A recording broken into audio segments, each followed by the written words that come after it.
How is everyone doing? Red Devils Talk, me, Session, and it is a dark time to be a Manchester United fan. I'm sure we can all agree to that, considering that before the Arsenal game, there were rumors that the Glazers might be staying, and I don't want to get into that in today's video. Then we went and lost 3-1 to Arsenal, in my opinion, an undeserving loss. We will speak about that. Then the comments that Sancho made after the game and what Ten Hag said before the game and why he was dropped for the game against Arsenal. We'll discuss that.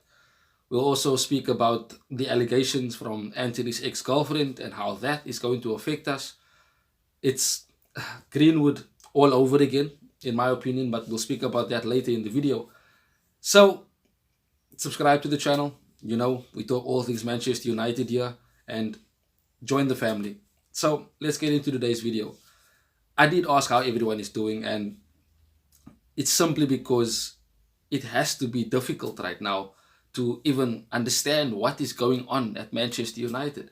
How are we finding ourselves in a position where everything seems to be torpedoing to a complete sunken ship? It literally feels like we are the Titanic and we've hit some massive iceberg, whether it be the Glazers, whether it be the Sancho situation, whether it be the Antony allegations, Greenwood. In previous times, not even previous times, it was literally just a couple of weeks ago that he might have been coming back based on the same allegation that Antony is facing. I mean, how is it possible that we find ourselves in this position? You can say it starts at the top by the Glazers and the club is completely rotten right down to the first 11. Because even in the first 11, there are issues. Look at what's happening with Sancho. Not even to mention the Antony situation. And I have to speak about our loss to Arsenal and how I looked at the game and how I watched the game and review it. But the Sancho and Antony situation has completely overshadowed it. Once again, our club looks like a reality show.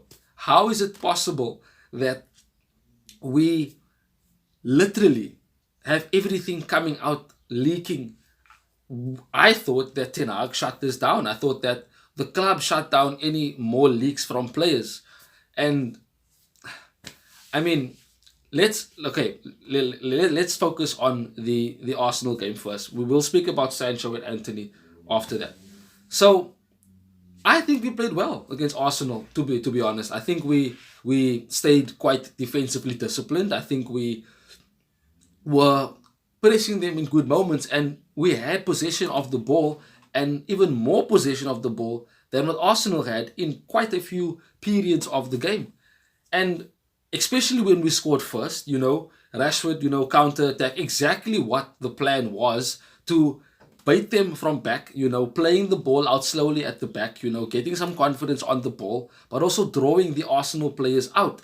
And when we did that, we played through them and we managed to score a goal exactly the way Ten Hag planned.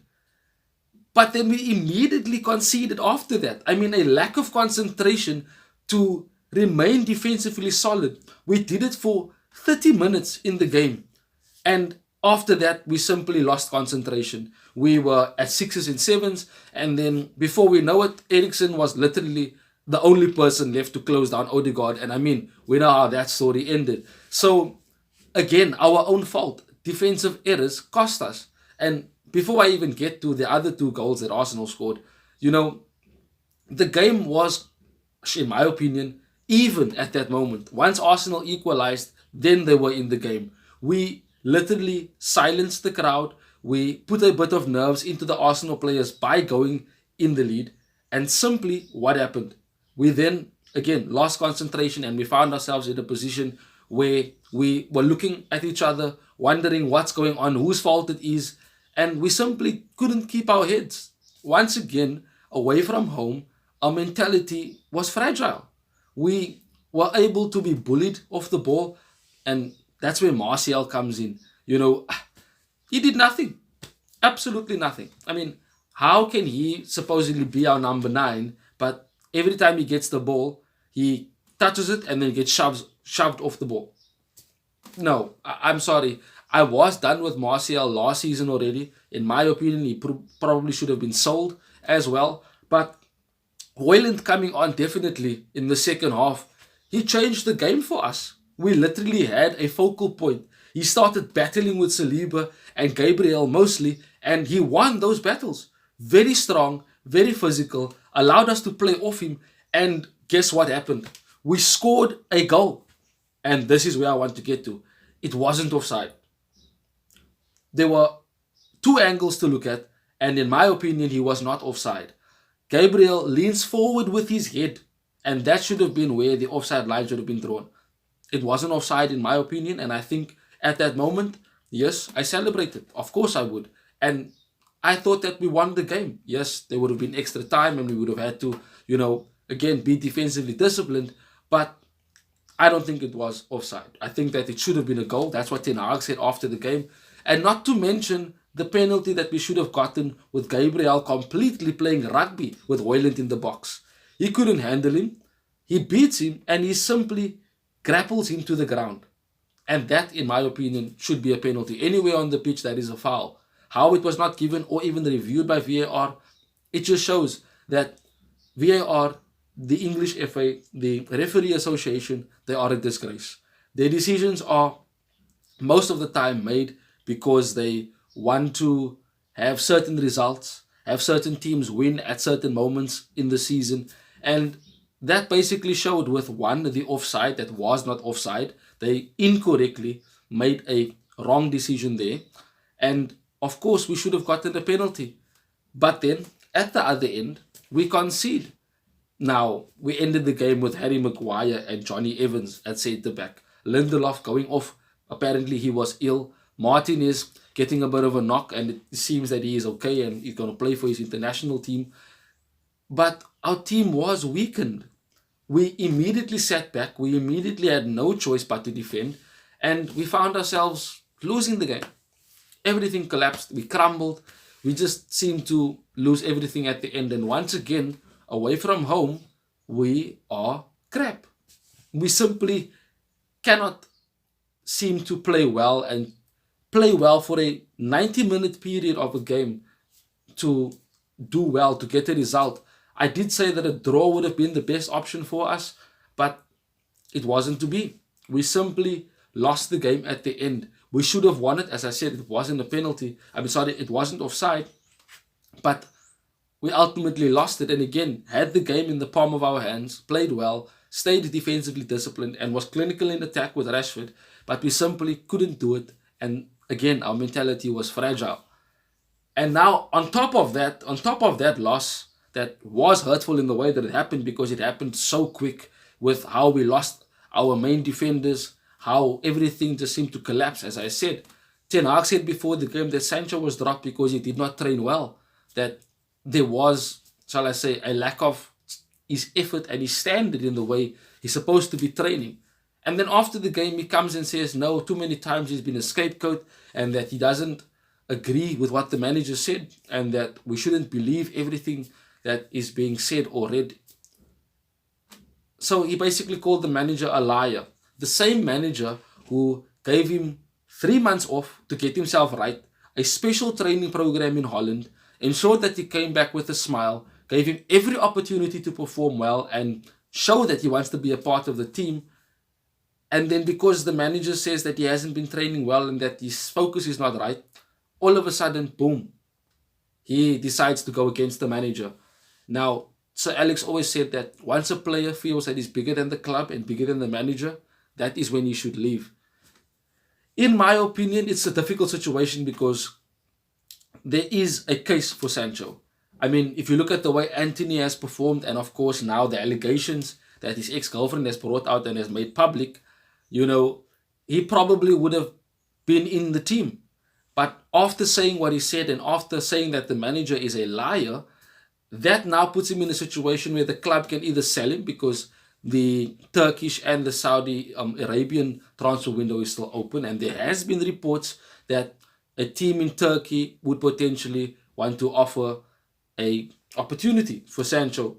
Now, whether Ten Hag decides to let him go because of this bad attitude and because of what he did, that is something that we will have to wait and see because it only closes on Thursday. But in a small matter, it could have been kept behind closed doors, but perhaps Ten Hag did that and it wasn't working. There was still a laziness to Sancho, and it wasn't the first time that this has been spoken about. It has been reported that Gareth Southgate and his coaching staff at England have always said that whenever he is not chosen to start, he often sulks and causes a negative vibe in the dressing room. And also at Dortmund, it came out and was reported that he was always late for training at times, and it was due to him oversleeping and things. So this isn't the first time an attitude problem arises with Sancho. And I wanted him to start. I mean, I felt he had a good preseason, but obviously we don't know what happens behind the scenes. Maybe he knocked up a fuss because of what Ten Hag said and how Ten Hag plays Antony all the time. I mean, as I said, I wanted him to start in certain games, but of course, Antony's work rate probably keeps him in the team. And we've seen in games sometimes Sancho doesn't work as hard as he should for the team, let alone himself. So again, Ten Hag can make the decisions, and he probably will to make those decisions in these next 2 weeks in the international break. So we'll have to see what happens with Sancho, but I'm going to back Ten Hag. I'm going to back the manager because I don't think he would have any reason to lie, especially after what he did for Sancho. Now, Antony. There were reports before the season started about Antony's ex-girlfriend, and I mean, he made a statement, defending himself and saying that it will be dealt with and it will be, sorted in a certain way. But his ex-girlfriend came out with even more reports, and this time circumstantial quotes, evidence that is being spoken about. There are videos, there are a few pictures that are out there if you haven't seen it. Definitely, it seems like Mason Greenwood all over again. And Mason Greenwood was suspended the moment the Manchester police got involved, and it was reported by a Brazilian report that the evidence and the Manchester police are in discussion with his ex-girlfriend's lawyers. So the investigation probably has started already, and if Mason Greenwood was suspended for this type of allegations, then surely Antony has to receive the same punishment or the same type of treatment, because there will be fans who wanted Mason Greenwood back, and yes, he is at Getafe, and honestly, I do not care what he's doing at Getafe. It's got nothing to do with me. He's not playing for United, so that's that. But there are those fans who support him and would want him back at United, saying that if Antony's doing that, he should be suspended as well. And I think that's fair. I think that, these allegations are serious, but on a footballing level, Antony also hasn't, risen to the occasion. He hasn't performed as we expect him to perform, or to a standard where he could be a player that says, what, I actually am doing well for the team. And again, Sancho might have felt aggrieved to the point that Ten Hag continues to play him, and he had a good preseason and probably feels that he should start ahead of Antony. So maybe there was some type of, argument or a butting of heads because of that from Sancho's perspective. But all in all, both of them, we might easily have lost two wingers, leaving us with Ahmad and Pelistri, who perhaps can do a job but are young. And Pelistri probably now is licking his lips and probably feels, there's an opportunity, because Antony might not play for us for the rest of the season. I mean, we lost Greenwood for 18 months. Who's not to say we might lose Antony for the same amount of time? So if Antony plays against Brighton, I'll be quite surprised at that, because he was dropped from the Brazilian national team, and they made it clear that because of the evidence that was brought forward publicly, that is the reason why they dropped him. So Manchester United has a decision to make now. The international team dropped him, so do they play him? Do they suspend him? What happens now? I mean, again, same like Sancho, a situation that we have to see what is going to happen. And it is, again, serious allegations. And if this goes to court for Antony, then we have lost Antony. And just like that, we lose two wingers who were big money signings. I mean, Sancho was the big money signing in the summer when we signed him.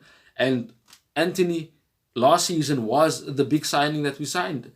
So it's difficult to be a Manchester United fan right now. I'm tired, genuinely. I trying to understand how everything is just exploding. It's like a nuclear bomb that has exploded, at Manchester United. The Glazers, as I said, potentially staying. I don't even think I believe that, but I mean, those were the reports that came out before the game. You know, the loss to Arsenal before the international break, and I guess we're playing Brighton next, and that's going to be another tough game. I mean, Evan Ferguson scoring hat-tricks and all that. So, yeah, it's not easy being a Manchester United fan right now, and I don't think that we need to stop supporting the club. I mean, I'm not going to do that. No, that's just dumb, you know. But we have to be strong. I mean, we need a complete reset at the club. The stadium is falling apart. You know, the team is not where it should be. They did not back Ten Hag the way they're supposed to be backing him. The Glazers have no money. They're stalling with a sale. We need a sale. We need someone. And in my obvious, I've always said that it probably has to be Qatar because they would clear the debt, as they said, and of course rebuild the club. They would fund everything and anything that needs to be upgraded at the club or revamped and repaired. Then that's not just the infrastructure of the club, but the club itself, and even, you know, the first team, and obviously Ten Hag. Yeah, thank you guys for joining me. You know, subscribe to the channel, drop a like, hit the notification bell and all that. Thanks for watching. Thanks for joining me. Till we speak again soon, Red Devils. Bye bye.